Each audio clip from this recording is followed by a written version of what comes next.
Hello and welcome to another episode of Driveway Dudes. Today I'm going to show you how to change the air filter on a 2008 Renault Laguna Mark III hatchback. Same should apply to the Grand Tour and Coupe with the 1.5 DCI turbo diesel engine.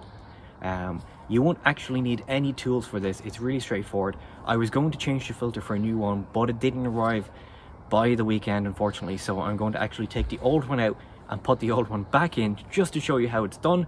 But of course I will at some later point when I receive the new air filter change it. So here is your air filter box, air filter housing, and there's two clips here. So push the clip down, lift this up and away, take your old panel air filter, engine air filter out, and of course dispose it accordingly. But in my case I have to put it back in because I don't have the new one yet.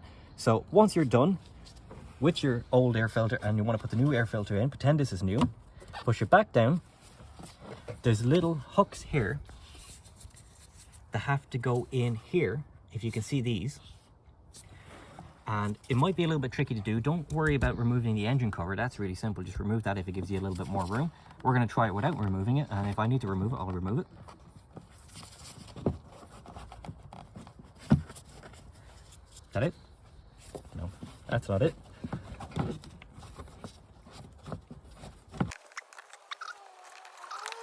After a lot of fiddling and frustration off camera, we've got it back into hooks. I just want to be honest with you. Replace the metal hooks. And there you have it. You've, in my case, taken the old one out and putting the old one back in again, but hopefully you have a new one. So it's really, really easy, sort of, when you get the clips in the back. So we really hope you enjoyed that video. Don't forget to give it a like, share and subscribe to Driveway Dudes, and have a great day too.